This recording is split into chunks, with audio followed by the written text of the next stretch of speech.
Hi, everybody, and welcome to Know What You're Talking About. In this episode, we're going to be talking about Module 4, DQ1. This week, we're talking about production costs and how they relate to one another. So in this DQ, what we have is in February 2015, Walmart announced that it would increase the pay rate for all its lowest paid workers. Is this wage increase a growth in fixed costs or variable costs? Would it be affected by output? If Walmart's sales drop off, how might the store adjust its labor costs? Several parts to this, but it's fairly straightforward, and I think it's going to help us to get a handle on the difference between fixed costs and variable costs. The first thing to think about with this DQ is that when we talk about labor costs, we're not talking about the wages in one person's paycheck. We're talking about Walmart hires a certain number of employees, and all of their wages together constitute Walmart's labor costs. And so the very last part of this, if Walmart's sales drop off, how might the store adjust its labor costs? It's something to think about. How might it be able to adjust, even though it's obligated to pay each worker a set dollar amount per hour, it can still adjust its total labor costs. How might it do that? So let's back up and let's think a little bit about fixed costs versus variable costs. And for that, let's turn to our textbook.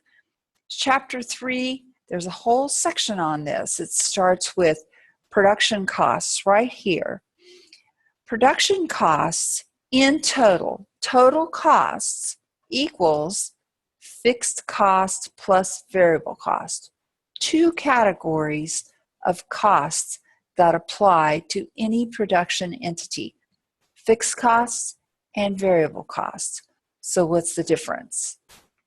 Fixed costs stay the same no matter what the level of output. So think about if I had a house and my mortgage payment on my house is $1,500 a month. My mortgage payment remains the same whether I live there by myself, so we have an output level of 1, or whether I have 30 of my closest friends living with me, so I have an output level of 31. It doesn't matter. Nobody cares. The mortgage is still $1,500 and it's due every month. Well, what if I decided to shut the house up, lock it up, take a vacation in the south of France for 6 months? Then what would my mortgage payment be? Same price, right? Still $1,500 a month, even though my output level at the house is 0. There's nobody living there, but I'm still obligated to pay that mortgage. That's the nature of a fixed cost. I could have one person living there. I could have 30 people living there. I could have nobody living there, and the cost remains the same. It's $1,500 a month for the mortgage. When you think about that in terms of business, there are certain kinds of costs that tend to fall into this category. Things like the mortgage or the rent for the production facility itself. Often there'll be rent or a loan on some kind of equipment that they're using. Maybe their insurance costs would be the same. Those kinds of things, they don't change based on how much the factory is producing. They stay the same whether the factory produces a little bit or a lot.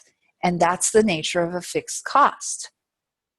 So then when we scroll on down in our textbook, we see variable costs are very different.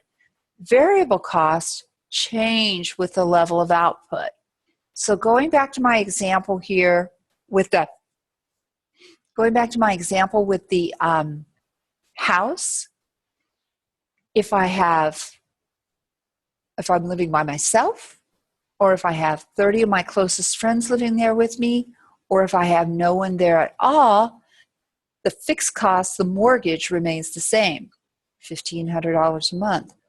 What about the grocery bill? If you have one person living in the house, your grocery bill might be, I don't know, $300 a month.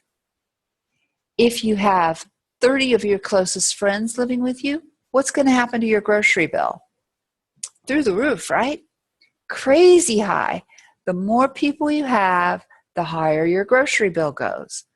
What if I decided to shut the house up, lock the doors, move to the south of France for 6 months?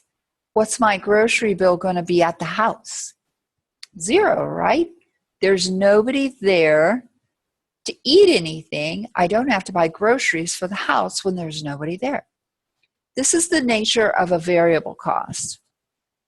A variable cost changes with the level of output. So when output is 0, there are no variable costs.